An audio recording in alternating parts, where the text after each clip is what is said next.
Hi everyone, and welcome to part 3 of how to get an academic job. How not to end up like this guy. Going to talk about preparing your CV today. Now, getting your CV together is a lot of work the first time you do it. Well, hopefully it's not a lot of work because you haven't done a lot of stuff yet, but it's a little bit of work. But having your CV somewhere on your computer at all times and updating it as you go starts to get pretty important. And also, like, looking at your CV regularly and thinking about how you're going to target certain areas. Now, I'm not going to talk so much about the format of the CV today. I'm going to be talking about the kind of things you need to have in it to look like someone who can do an academic job. Now, this is maybe more usefully tailored to people who are in the humanities and social sciences, but I'm kind of hoping that if you're outside of that area, you'll be able to use this knowledge to interpret your own situation. So I'm going to start off with what you need to have in there is a bit about your background. Now, this isn't like where you come from or that kind of stuff. It's more like your educational background. So a list of the degrees that you've got with the year that was awarded. I wouldn't go for what year you started. I just have the year that it was awarded. And for the PhD, at least add the title of the PhD, the names of the supervisors, and the names of the markers. Now, as you get older, more experienced, been around for a while, you can drop that stuff off there if you want to. But when you're kind of a newly minted PhD, that kind of stuff's important. And then you might want to list your current and past positions, if you've had any, with what year they were. Now, you need to also include in your CV a list of the units or courses that you've taught in. And when you're starting off, it's probably important to convey a little bit of information. Like, for a start, how many did you teach? How many students did you teach? What was the format of your teaching? What was your exact role? Did you do any marking? Were you in charge of developing any of the curriculum? Do you have any information about the student feedback that you can incorporate in there? Like, usually in Australian student feedback surveys, there's at least kind of one question which is kind of a summative assessment of the course overall by the student. If you've got that in there, that's good. Now, it doesn't matter if it's not that great. What it shows is that you bow to the current situation of the quantification of everything, right? So, it's not exactly important to have the course code, but to have the title of the course, the level of the course, the number of students that you taught, and the format that you're teaching them in, and maybe a little bit about your role. Like, I'm thinking about things like, were you in charge of doing anything with the learning management system as well? Did you have anything that was outside the classroom? Did you have to meet with students and offer them support, feedback, etc.? But don't go into details. You should be able to get all that in like 2 lines. Now comes the important part: research. Now, obviously, the value of research is incredibly important for developing your marketability and for actually having a profile which looks like it's going into the future, instead of you've been pushed into getting a lot of teaching is easy. Like, you can get a lot of teaching because teaching is at the moment in the status of kind of moving into casualization. So, of course everyone's going to have a lot of teaching on their CV, but it's going to be hard to do the high quality things. But research is something that you yourself are driven. You aren't necessarily handed that. It's not something that's contingent, and it's something that needs to be done. It needs to be thought about. It takes time. It takes commitment. Right? Now, I'm not trying to say it's harder than teaching. I'm just saying it's different from teaching, and also in terms of your access to it as an early career researcher or a senior person who's finishing their PhD, like, it's much easier to get access to teaching than it is to show that you are a successful, dedicated young researcher that's building a track record. So the first thing is that you're going to have your publications. Now, while you might not have any publications at all, or very few publications, it's very important that you show that you know the difference between the various formats of publications. So don't have a section of publications with, a book chapter and an article in it. Have them in two separate sections. One's an article, one's a book chapter. If it's peer reviewed, it's peer reviewed. If it's not peer reviewed, it's another publication. Don't mix those together. Include an accurate citation. Like you can include forthcoming pieces, but let people know where they're forthcoming. I'd also recommend, depending on actually how many publications you already have out, showing a work in progress that you're working on along with a target journal. One is fine, like when you're at this stage. Don't go too crazy with this though, because you don't want to have your works in progress outweigh your number of publications or even look like they're taking up too much space. So one is fine. Now, in terms of funding, potentially you haven't been involved in a successful grant funding application, but you may have been involved in one that was unsuccessful, or you also may have been involved in a funding bid, but you might have not been a named person on that funding bid. You were just doing the research for it or in the grant writing process. So you should describe that grant and your role in that grant. And also you should list some kind of future funding ambition, right? Like what kind of grant you're going to go for in the next round of grants. In Australia, this is incredibly simple because, well, up until recently, there was like, a government body that distributed the grant money and you just write down that. But now it's becoming more complicated. But anyway, not a lot we can do about that. So then you start to move into more environmental factors. So this is kind of like not you struggling in your office, messing around, reading books, playing video games, trying to figure out some kind of outcome. It's kind of how your research contributes to the environment or has contributed to the environment at your institution or institutions that you've worked at. So the kind of talks that you've given, like not just your academic talks, but your public talks, your involvement in organizing local events, your involvement in research centers, and your involvement in other research contributions like reading groups, student societies, etc. Okay. You might also want to list any awards that you've been given. I'll talk about that later, or I might just forget about it. Yeah. And now the other thing is that you're going to need some references.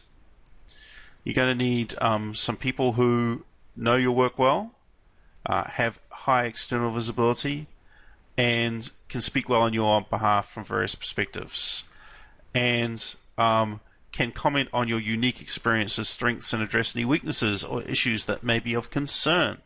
Now, people have shit happen to them. I guess anyone could be watching this, so I probably shouldn't go into details, but something fucked up can happen to you while you're doing your PhD. It's nothing to do with your shit, it's nothing to do with your scholarship, it's just outside life, and maybe it's going to delay your PhD by 2 years, but still your PhD is great or whatever, but you need to have someone on your referees that can go look, the reason why person X, the reason why this person took so long is because, some really fucked up shit went down, and I really admire the way that they handled it, and it was amazing, but it just caused a delay, etc. So for most people, their default referee is going to be their PhD supervisor, and someone who you've recently taught for, and maybe someone who's more junior who can just attest to your general collegiality.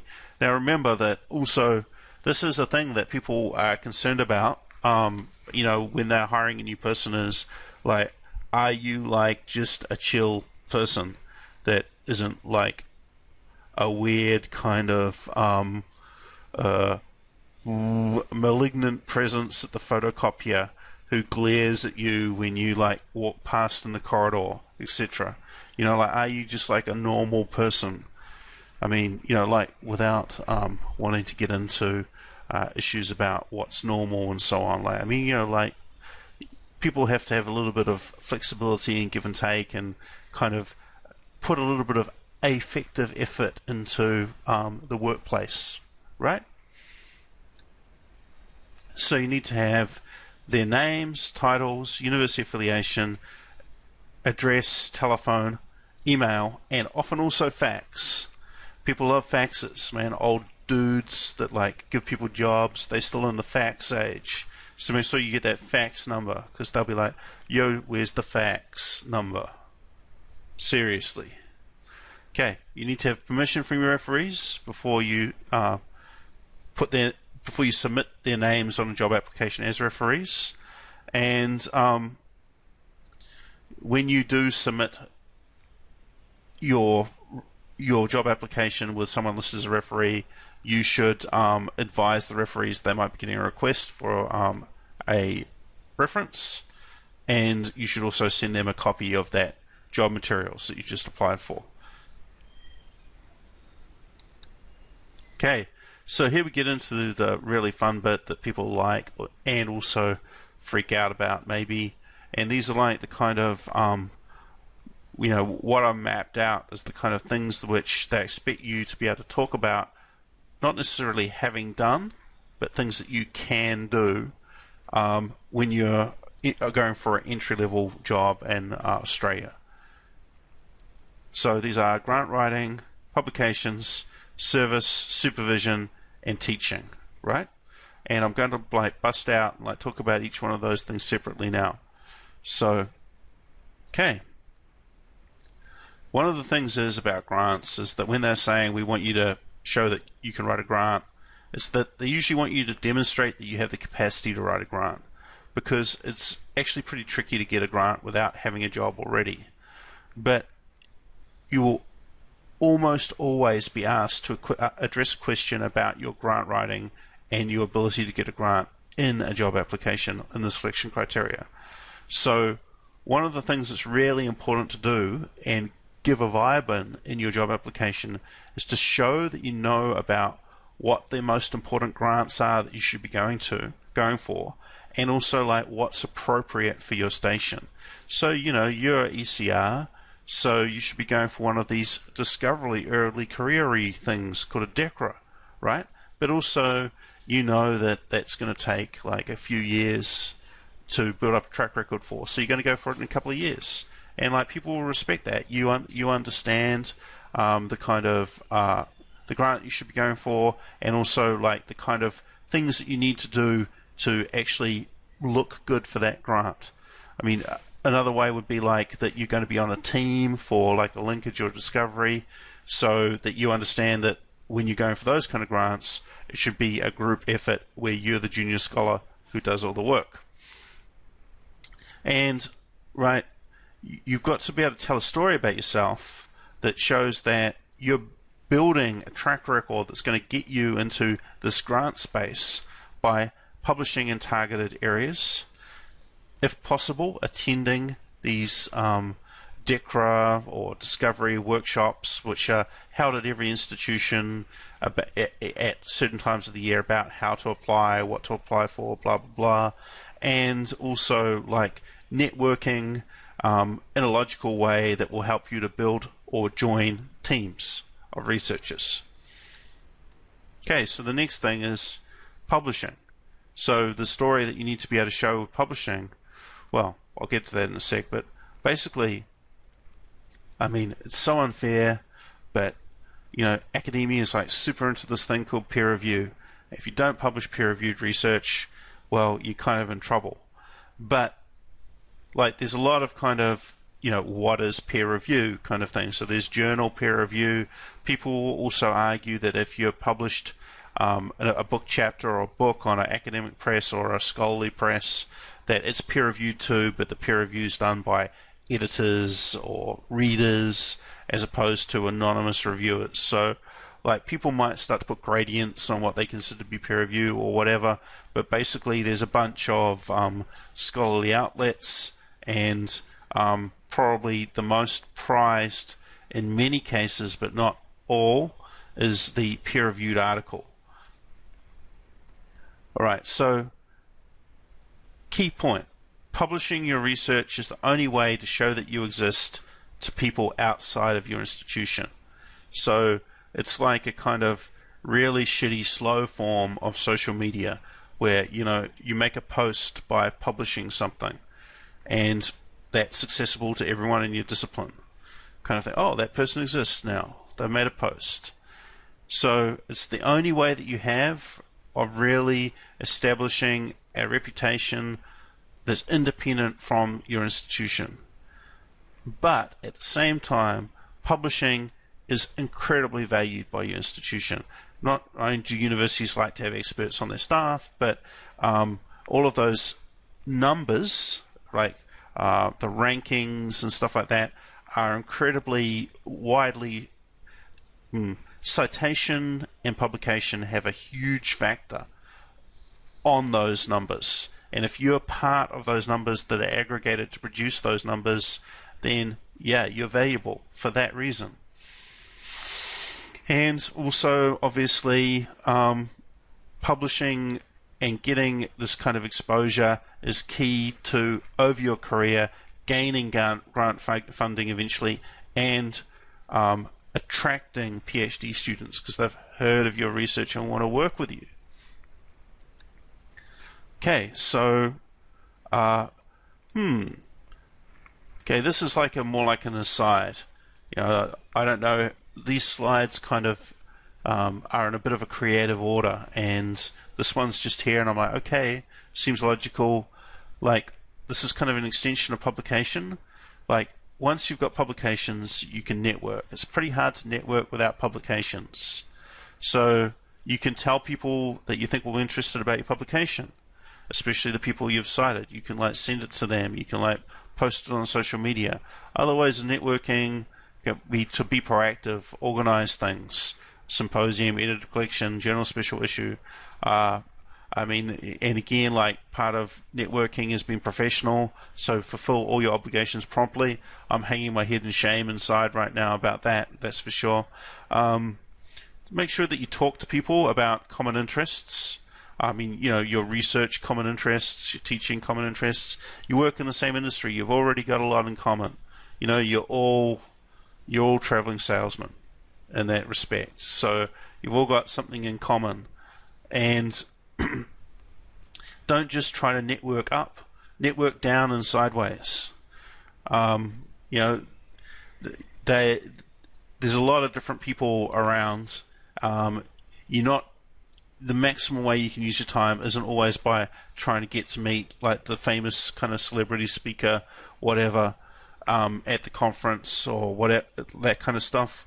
You can actually network quite well with other PhD students and with other junior scholars, or even like people that are junior to you. These people are still in a state of becoming, and they might in the future be able to do amazing things for you. Trust me. Okay, and the other way of networking is to apply for jobs. When you apply for jobs, a whole bunch of people have a detailed look at your shit, at your CV, maybe your publications. They get to see what you say, what you're about. So if that impresses them, that's good. The other thing here is to think about, when you're publishing, is to think about your collaborations. Now, this picture here, I'm real sorry, it's like a word cloud. That's Trey 2008, I know. But what I'm trying to demonstrate here is like what I've done here is just made a word cloud out of the people that are named in my CV. So people that I've done something with or done something for or whatever. And you can see, like, you know, a couple of colleagues there, like Beavis, Walsh, Bradford, Gutierrez, O'Mara. They're all colleagues from my first job in Deakin, and that's all from co-publication. I've got, you know, Fordyce, Jay Mane, Clemens. They're more recent collaborators. Jodkant, for example, is a colleague that I do a lot of presentations with, or have done in the past. Other people are people that have been like my editors, like Wilkin and Hjorth, who have edited multiple collections or things with me in them. So it's a really kind of interesting mix for me, but also that as you go through your career, you're going to gather a group of people like that around yourself, and you're going to build up collaborations and networks, and they're going to become important people in your CV and how you present yourself, because you're actually, I guess, like using their reputation as part of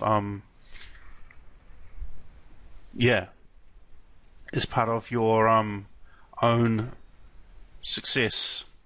Should probably close the door in the future. It's just there's like no one at work today.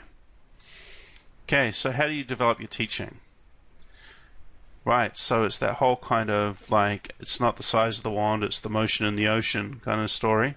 It's not about quantity, it's about genre of teaching activity. So everyone who wants to is probably going to be able to be a tutor or a demonstrator, etc. But you can do as much tutoring or demonstration or as you want. But at a certain point, it stops making you look like a stronger candidate. It starts to make you look like a demonstrator or a tutor.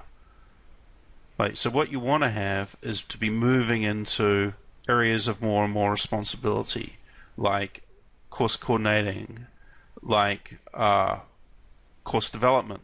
Now, this is incredibly hard to do. Those opportunities are limited, and that's why they're so important. Really, really important for distinguishing yourself from other people in the area of teaching, bearing in mind that being a tutor in the current environment where 70% of academic labour is done by tutors is probably not a super big deal. In terms of distinguishing yourself from other people, it's still a very, very important job in education. Okay, so the other thing is that when you're describing your teaching, you need to demonstrate that you have a kind of reflexivity about it. It's not just like, I'm a magic teaching person and I go and teach. That you're constantly reflecting on your own practice, and that you're like in the process of developing your own practice and responding to changes and ideas in the industry. Okay, one thing that's really important to do and to potentially have, because this has been asked multiple times in my process, is that do I have a peer review of my teaching? So if you're a junior scholar, if you're a tutor, whatever, usually there's someone who's in charge of you when you're teaching. Request that they come and peer review your teaching.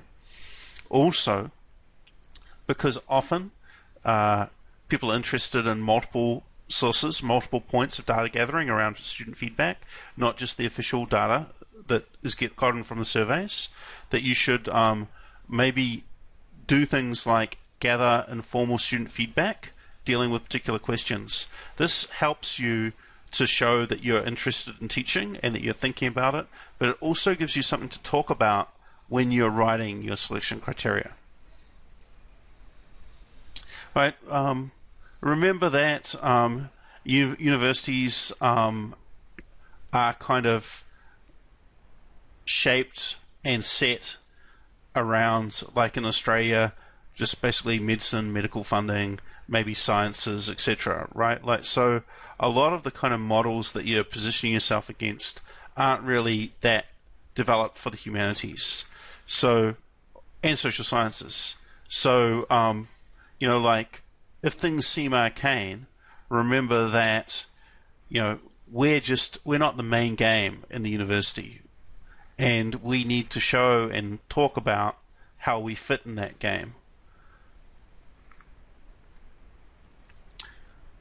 I mean, the other thing that's important is that everyone's got their own trajectory through academia. They've got their own PhD trajectory. They've got their own experiences, and I don't want to discount those, but I want you to think about them carefully. And you need to think of this: your experience is not normal. No one has a normal experience. Like it's like that Russian guy, right? They use it in that film about Gwyneth Paltrow and Ben Affleck.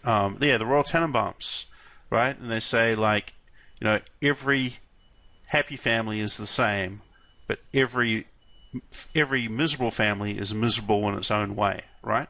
And that's what PhDs are like. Everyone's miserable in their own way, right?